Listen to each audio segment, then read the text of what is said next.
Hi guys, before we head over to the show, I'd just like to say that if you enjoy the content that I produce here and want to help support the show, for $2 a month, you can get ad-free episodes on Patreon. That's patreon.com/Heavy Metal Tones. I'm also available on all streaming platforms and on YouTube. Please do head over to either one of those to support the show. If you feel so inclined, please do email me at heavymetaltones@gmail.com. That's heavymetaltones@gmail.com, where you can request, show ideas, album reviews, interviews, and so on. Otherwise, just sit back, relax, and enjoy the show. Do you keep hearing podcast ads, like this one, for example, but always wonder how you actually get involved with them for your own brand or organization? Well, it's easier than you think. We're Acast, and we give you the platform to do it all yourself. Browse thousands of popular podcasts, choose the shows that match your perfect audience, set your budget, and launch. And if you want a hand, our podcast specialists are there to help you launch with confidence. This is podcast advertising without barriers. Get started at acast.com/advertise.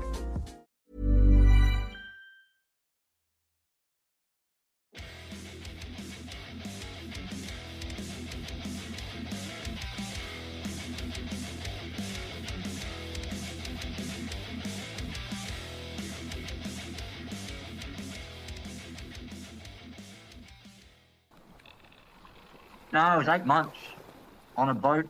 But luckily we had a couple of recorders that we installed, and we just stuck them recorders and blew on them, and just kept ourselves entertained on the ship for 8 months. That's how long it took.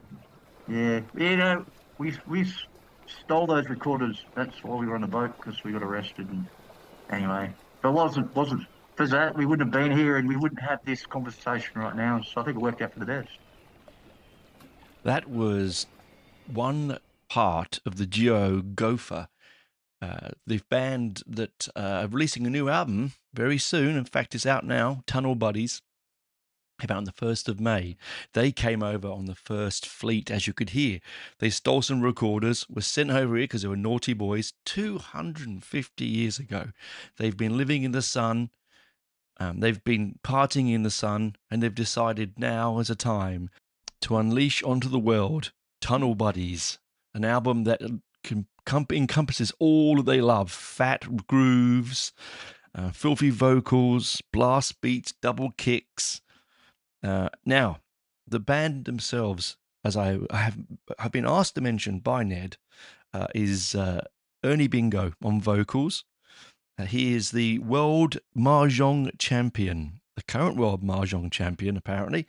And we've got Ned Smelly on guitars, and he likes to call himself the effervescent ladies' man and Scrabble shark. Speaking on their debut single and album, Ernie Bingo states, "What day is it?" After reminding him we need a quote for the album, he responded with, "Crap, sorry, I thought you were my nurse. Ah, yes, I'm beyond rapt for the heavy metal aficionados, young and old, to hear our shit. It's pumped harder than my VAD. We've got the boodles for the blokes to mosh to, and the grooves and synths for the Sheilas to dance, and the catchy choruses for everyone to sing along to. If you don't enjoy this, you're a miserable piece of shit, and my haunted arsehole hates you." That was a quote from the mysterious and often foul-mouthed lead singer of Gopher, Ernie Bingo.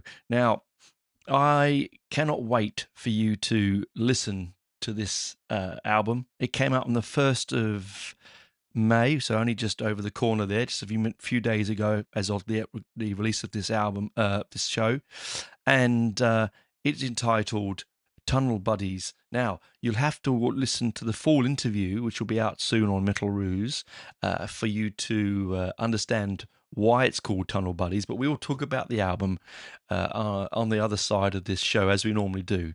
But I want to leave you, before we go into the second half of the show, with a track from the band. I think this is probably one of the better ones. It's the latest single. It's the latest offering that's just been released. I will put a video link in the show notes below so you can watch the video of these two crazy 250-year-old heavy metal nuts their single, the new single is "Party in the Sky," which we'll end the show with. But for now, we're going to go into the next part of the show with the first single that they released called "Kupa Kupa Mamam." It is a strange brew. I am sure you will agree, but I'm sure you'll enjoy it. This is "Kupa Kupa Mamam."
I mean, originally the synths weren't going to be on there, and for some reason because I like electric cowboy a lot, and he just goes, oh, he just dabbled in there, and I listened to it and went, this is really good.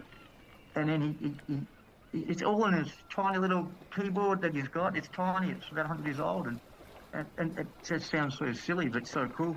And he just started messing around with all the songs and the original demos I heard, and then he put these, gave me the update. So I went, Jesus, Ernie, this is incredible. Yes, keep doing this. And started doing clean vocals in the chorus, and it just completely changed. So it was just so fun. That was Ned Smelly, a little snippet again from the interview that I did, little bits of enticing you to come and watch it or listen to it, about the single Kupa Kupa Mamam and how his love of synths and keyboards and clean vocals, even though he comes from that extreme music scene. It's an interesting album, this one, because it takes on a life of its own as soon as you put the needle into the groove or press play on the streaming device or whatever medium you're going to listen onto. It's not anything like I have ever heard before.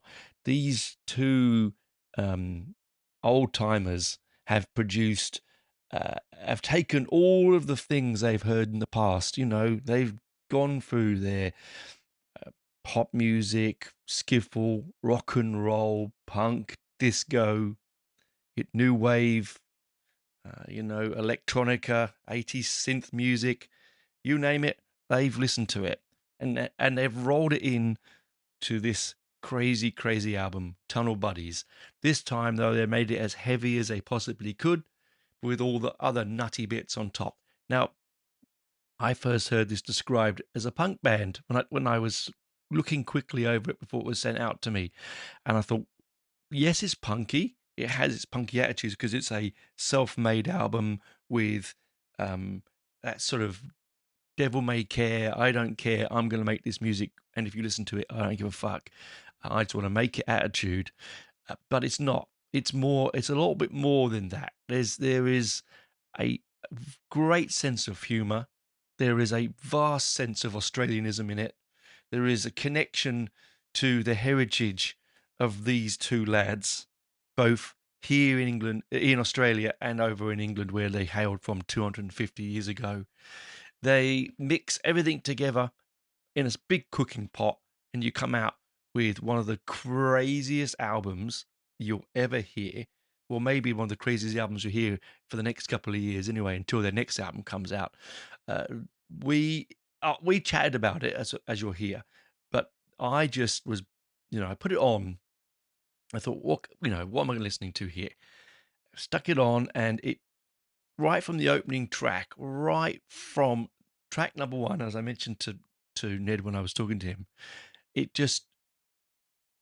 I didn't laugh because I chuckled, of course, over the title names and some of the lyrical content, but it was more of I was more enthralled by the sheer brashness, pomposity, and madness of these two alcohol-fueled stoner double octogenarians. Centenarians. Yes, double centenarians. Octogenarians is not right. Yes, that's right. Double centenarians making this crazy synth mix, heavy, aggressive, poppy, punky madness of an album, Tunnel Buddies. Where do we begin? Well, we should begin at the beginning, shouldn't we? Are you sitting comfortably, everyone? If so, I'll begin. Tunnel Buddies. Now, this is a 11-track album, not lasting far too long, actually. It's actually a real snappy, quick album. Most tracks are going to be in and around the 3 to 4 minute mark. So you're going to get some speed, you're going to get some aggression, and get some hilariousness. Well, where do we begin? We open up with this, one of my favorite tracks on the album, which is Op Shop Reject. Now, musically, it's going to be very difficult for me to describe every single track on this album because it's so nuts. But, it tells you the story of someone who basically isn't wanted by anyone, can't even give away to an op shop. Little side note here for all us who are not living in Australia or actually in the UK, but in America, an op shop would be a thrift store, okay? Well, in the UK, a charity shop, although they do call them op shops over there, I think as well, opportunity shops. So the character in this song is someone who's considered an op shop reject. No, you see what you get what you see, right? That's it. He's not polished like a diamond. He's more dull brown, like something you just passed this morning. Is what it's basically about. It is a screamingly heavy track. If you like your pinch harmonics, and anyone listened to my episode last week about Zach Wilde, you'll love this. It's full of very heavy down-tuned guitars, lots of pinch harmonics, a lot of really filthy, dirty vocals, like deaf grindcore vocals, but also some really catchy chorus parts, which are cleanly sung, and there's some really brilliant Ernie Bingo vocals and some brilliant Ned Smelly guitar on here. So, this is a great opening track, and it sort of shows you where the album's going. It's an album full of Australianisms. It's an album full of cultural stereotypes and directional pointers. So for anyone that doesn't know what these things mean, hey, just look them up. If I don't mention them, just look them up. You'll find out what they are. Anyway, brilliant way to open the track. I actually think it's one of my favourite tracks on the album. Love the way it's opened. It tells right away exactly what these guys are about. Then we move into a very strange curio, Chili Man. Now, this is starts off with some really fantastic 80s synth and with electric drums playing, and it's straight into just almost completely unrecognizable vocal lines, just guttural, like hell Satan scream, which I absolutely love.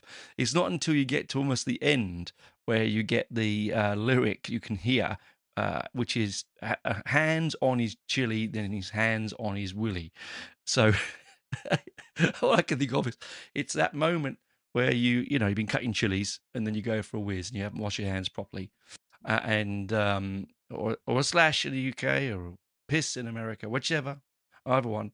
And that moment of where you have to question your life choices. I think that's basically what that's about. And again, until I get the album with the lyric sheets in it, I can't really tell. This album only came out 2 days ago, so I don't have that privilege. I'm just going off the cuff when I listen to it and see what I think it means. But Chili Man is hilarious. It is exactly what's brilliant about this album. The fact that it just completely it goes into different directions. You never know quite what you're getting from this album. There's no rhyme or reason, and I love the way that each track you get into, each one you find, although musically the DNA is very similar in some aspects, it is so different at each turn. I've got a feeling I'm going to do a fair bit of explaining this album to overseas listeners that are not in Australia. But next one is Keno King. Now, Keno is something that I only came across when I moved to Australia 30 years ago. It wasn't. I mean, I think it's in the UK and it could be in America. I just don't remember either of those. But it's like a bingo kind of thing. It's like a betting numbers game, usually playing clubs. It usually plays by lots of old men, nursing their one cold beer, playing their dollars into the keno to see to make themselves a quick million. They're usually quite desperate souls, and this music here is quite a desperate track. It's heavy, it's aggressive.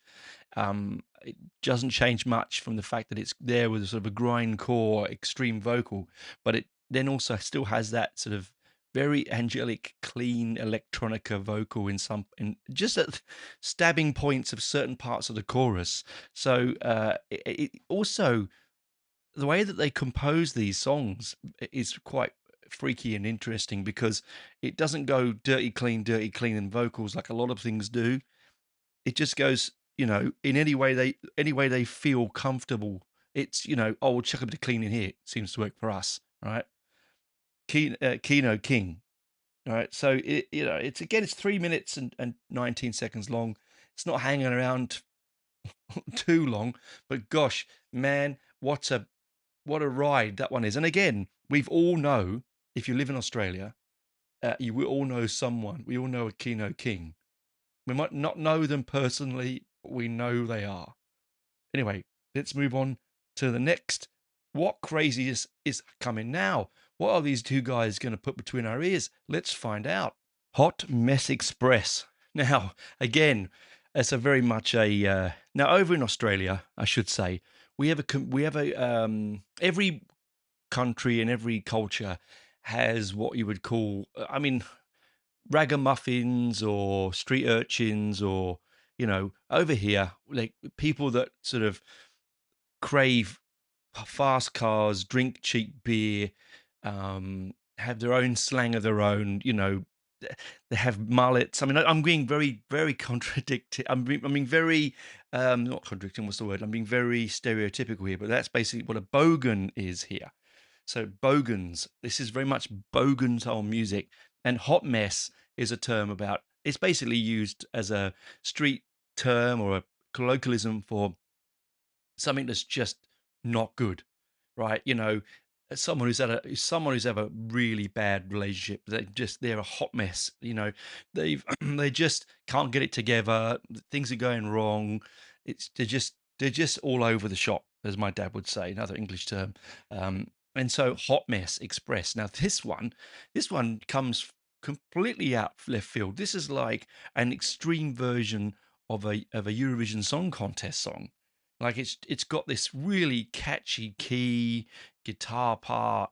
it's extreme as always. The vocals were at the beginning, but then you got this little bit at the end with this sort of amped up bass part that just sounds like it could have come straight off of something from a say Eurovision track that from 1981 or something.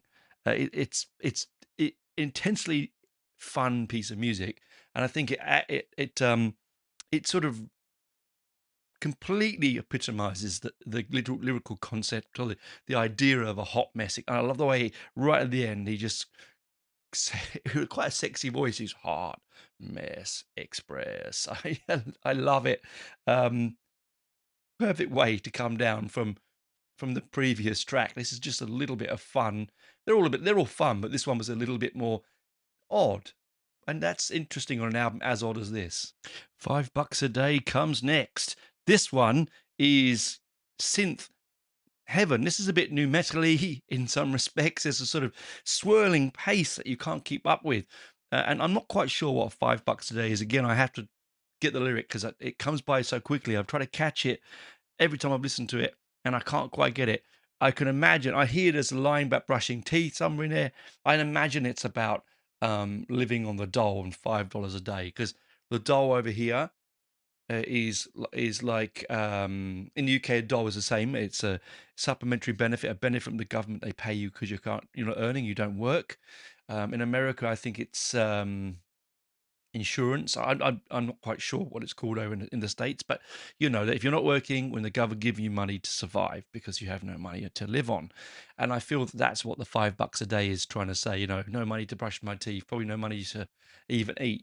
But I just love the way that it has this sort of piercing, cheap synth sound on it that just drags the whole thing along.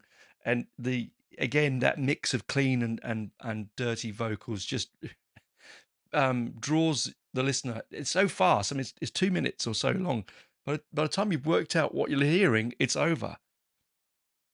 Love it. Takes me right back to the days when I used to really enjoy listening to things like Napalm Death and some of the extreme punk tracks of the early 80s, and it Exploited and things like that, which just came along at an absolute rate of knots. And I just, $5 a day. It's not my favorite on the album, but I love the way that it whizzes by so quickly. You sort of question yourself, what did I just hear? What was it about? Was that a weird synth I heard? Yeah, it was. We now stumble upon the second single of the album, Party in the Sky, which I'll be playing at the end of the episode. So, have a listen to that and see what you think. This is probably the most accessible, along with the first single that we played earlier on the album, because it's got a genuinely non-mad and traditional, in some respect, grind metal, party, electro, whatever you want to call it, structure. It's got a sing-along chorus, it's got growling vocals, it's got a fun, upbeat, party-sounding track. This is the kind of thing that if you were sitting around in a bedsit, smoking weed, drinking whatever you want, lying there with your mates or on the floor staring at the ceiling, this is the kind of music you put on and would just make you get up and want to go out and do stuff. It's a real fast-paced electro fun nightmare, and I think it's a brilliant single. Party in the Sky, again, it's probably about I don't know. I at this moment I still don't know what this is about. I absolutely don't, and I'm really looking forward to finding out what on earth is going on in Ernie Bingo's mind. I really cannot wait to find out who's going on in Ernie Bingo's lyrical concept, because some of it's up there, some of it's absolutely nutso. But great track, great single, great way of introducing the band with the second single. I think I really love the first one, but this one, it makes sense why this is a single. We're back into slang territory here with one track that when I read the title, I could not believe my eyes. And when I listened to the song, I thought, I don't know what's going on, but I love it. Does the Queen Queef? Firstly, a beautiful piece of alliteration, but does the Queen Queef? Now, I shall read you lovely listeners, that you are, I'm sure that you out there, innocent out there, do not know what queefing means. But here it's a vaginal flatulence. It's the involuntary release of air trapped in the vagina, producing a sound similar to anal flatulence but without any odor. It is common, harmless, and normally a normal bodily function, often caused by sexual intercourse, exercise, especially yoga, or inserting items like tampons, which push air into the vaginal cavity. There we go. You couldn't have lived without me saying that now, could you? Anyway, does the queen queef? Pardon me. Of course she does. Of course she did. This little track, bouncy, fast, aggressive, like all the rest, only around for 2 minutes and 30 seconds. But it asks that question: does the queen queef? We have to answer it on the affirmative. Well, not anymore, God rest her soul, but I'm sure in the past she did. I don't know about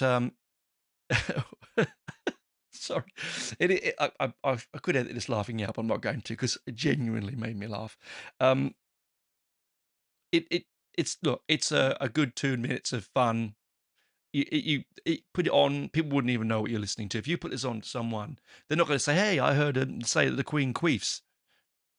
They wouldn't know, because the lyric is a mixture of heavy, aggressive, grindcore growling and sort of overproduced synth pop vocals. So it's one of those things that you can have a private listen to and enjoy yourself without anyone knowing you're being disrespectful to anyone. Not that it doesn't matter. You may be a royalist, you may not be a royalist. It's funny, right?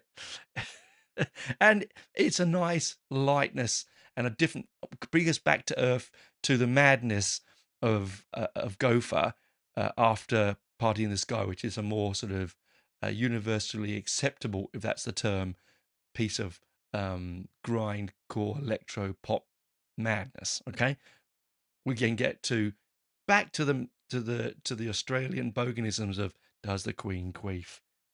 Brilliant, absolutely brilliant. What next, you're asking me? What could possibly top does the Queen queef? Well, we get Soul Hole, not S-O-U-L. No, listeners. S-E-O-U-L, as in the place. Soul Hole, right? That wonderful city in South Korea. Now, this could, again, this is a really fast drum beats, blast beats as you're going through the whole album. It's fast. It's got that synth driving you in the background again. It's got the speed that this thing flies by at is phenomenal. It really is phenomenal. But I think what's funny about this is that great piece of wordplay, as in soul hole. You know, is it about that they feel that Seoul is a dirty city and they don't want to go back, or is it about ladies' parts or men's parts, I should say, could be both, in Seoul, you know, like in Glory Hole. Those that are listening to this with your children, possibly not the right one to do it with. Anyway, I should have kept a warning at the beginning of the show, shouldn't I? It's how this album makes me feel. It's very irreverent. I love it. But Soul Hole, nothing special, nothing, you know, not certainly a bad track, but one of those ones that flies by. I really love the play on words. I'm looking forward to seeing what the actual lyrics are, so I can find out myself exactly what is going on in this crazy piece of music. But again, really fast blast beats, really great heavy down-tuned grind guitar, and that sort of extreme vocal with, again, the electronic synth clean vocals sort of spattered at the end. It's the sort of thing that only the Australians can do. A country of irreverence and laughter and sunshine and madness. Yes, it's serious. Of course, it's serious. You know, a nation that any nation is a serious place, but Australians, from my experience of living here for so long and being one now, are just the most fun-loving, interesting, and I think the isolationism aspect of it creates the craziness. I think it really does, and the vastness of the continent which we live on, of course, being hours away from any point of anyone else. Sometimes some of these parts of the country, you know, being almost days away travel before you find your next neighbor. It's just so vast that It creates this weirdness down here. And then we get shopping trolleyed. Now, this is probably one of the slowest tracks on the album. It's sort of down, almost doom-esque. It's almost they've taken the foot off the accelerator and gone, well, this is the slow track on the album. Now, after talking to Ned about this and the interview, which is out soon, he talks about the fact that he just hates shopping, cannot stand it, rather be absolutely pissed when he does it or stoned or whatever. And so I love the play on words in the title of this song, Shopping Trolleyed. So shopping trolleys, for you Americans listening to it, are shopping carts. In the UK and over here, they're called shopping trolleys. I don't know what else are called around the rest of the world, but in the UK and England, shopping trolleys. In America, shopping carts. Now, trolleyed is also a UK or a UK term for being completely drunk, for being completely stoned. It has come here, and I think they do use it here. Well, the band is from the UK originally, so they're using the UK slangs. But if you're trolleyed, it means you're well and truly off your face. Many a times, my brother would say, I need to get a cab home. I'm completely trolleyed, right? Completely and utterly wasted. And I think this is what this song is about. It says the sort of the slowness and the regret of having to do something you really hate. And Ned was saying he really, really hates shopping. So for him, it's a chore. So there's this grind to it. So he has to make something out of it. So he gets drunk doing it. It's a great track. I actually tell him it's one of my favorites on the album because I just like the way that it plays on the words, but it's also so sonically different to everything else on the album, which also makes that roller coaster. The dips and highs and lows on this album are epic, absolutely epic. Kupa Kupa Mamam is the next song, and it's the first single off the album. I played it earlier. I didn't want to give away what it was about then because I wanted to just jump straight into the album and let you enjoy the song. But it's actually based on a famous Indonesian song by Titeke Puspa, recently covered by Tri Suka in 2024. It tells of a story. Well, now it's also now not covered, but it is influenced to this song. It tells a story of a woman forced to be into a life of sex work. So it's it's quite a sad story, but the way that these guys sort of add up the beat, add this sort of almost Indonesian sounding keyboards, a sing along chorus. It's actually, I love the way that it's a single based on on something as horrible as the story of a woman forced into sex work, but it sort of you wouldn't know. It's going to come out. You might be singing around. You might be walking around your apartment, singing along to Kupa Kupa Mamam because it's got a catchy chorus on this track. And as you know, because you just listened to it, and you don't know. I didn't know that was about until I did some research and typed that Kupa Kupa Mamam, which is KUPU/KUPUMALAM into the search engine, and that's what popped up. And you can actually listen to the original versions of it on Spotify and so on. So a good way for a single. I love the way they've wrapped something as insidious and horrible as that into a bouncy opening single for an album as crazy as this. It makes perfect sense, absolute perfect sense when you think about it. This is one crazy ride of an album. Time for a party track now. This is Rock and Chico Roll. Now, again, I'm going to explain to you non-Australians what a Chico Roll is. I'll tell you what the basic idea of Chico Roll is, but it is a savoury snack eaten since the 50s here. It is iconically Australian. It is a savoury snack created in 1951 by Frank McElroy, inspired by Chinese spring rolls, but designed with a thick, durable pastry for easy one-handed eating. It is filled with cabbage, barley, mutton, carrot, and onion, usually deep fried to a crisp. It's a staple of fish and chip shops. Yes, many a drunken Australian has stumbled out the pub trying to get themselves sober and filling their stomachs with a Chico roll. You can get them at you can get them at 7-Elevens and sort of convenience stores. You can get them at petrol stations. I personally, being vegetarian, have never eaten a Chico roll, but I know people who love them, and it is such an Australian thing. And I love the sing-along partiness of this at the end. Rock and Chico roll, you know, it is what it is. It's about fun, party food, having a great time, and sobering yourself up with that Chico roll. And I love the way they've chucked in that Australianism just to make sure people know exactly where this is from. Because if you didn't know and you Googled it, you'd know straight away. So I'm not saying go out there and if you're overseas and can get a Chico roll, try them. You might want to, I don't know. Just beware that apparently there are good Chico rolls and there are bad Chico rolls. So I've been told, all right?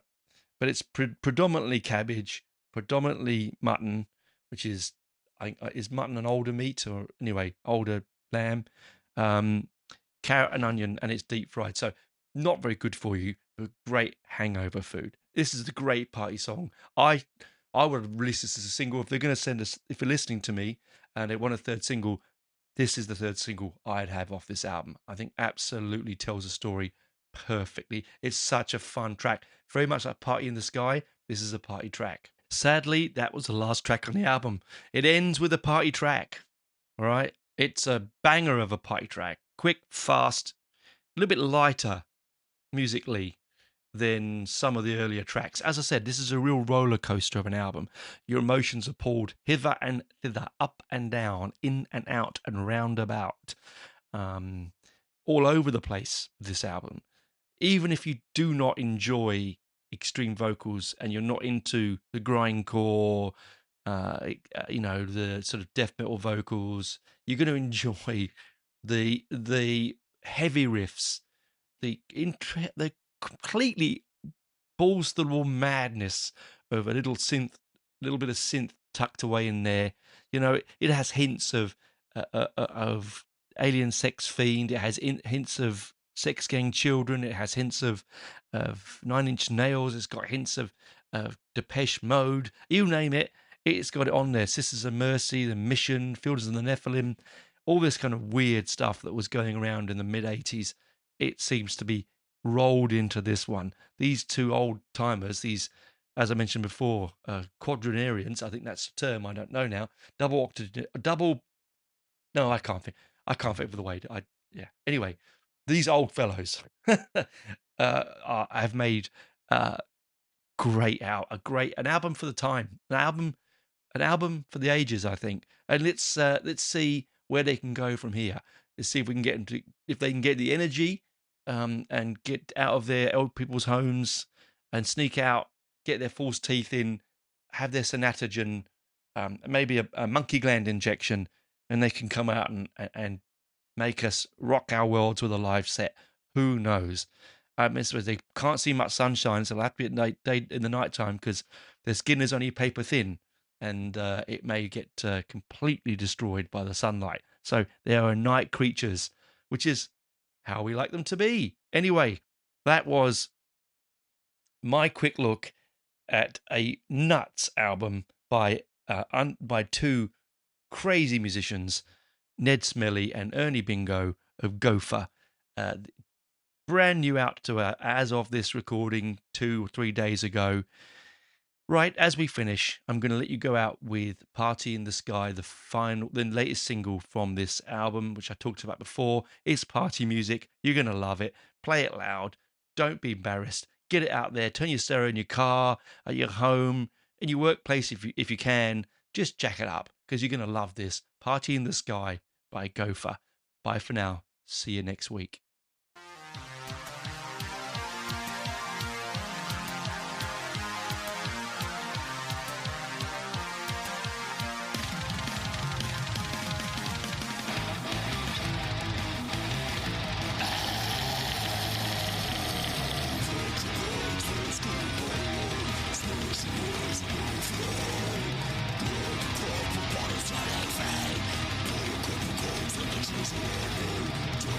Oh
You've got social dialed in. Search is doing its thing. So why do your marketing results look the same as 6 months ago? That's because you're fishing in the same pond as everyone else. Podcast listeners are a different audience entirely. More engaged, harder to reach through traditional channels, and ready to act when someone they trust makes a recommendation. We're Acast, and we put them right in front of you. Browse thousands of the world's leading podcasts, book host reads or run your own ads, and track every conversion in real time. Same skills you already have, brand new results. Acast. Acast.com/advertise.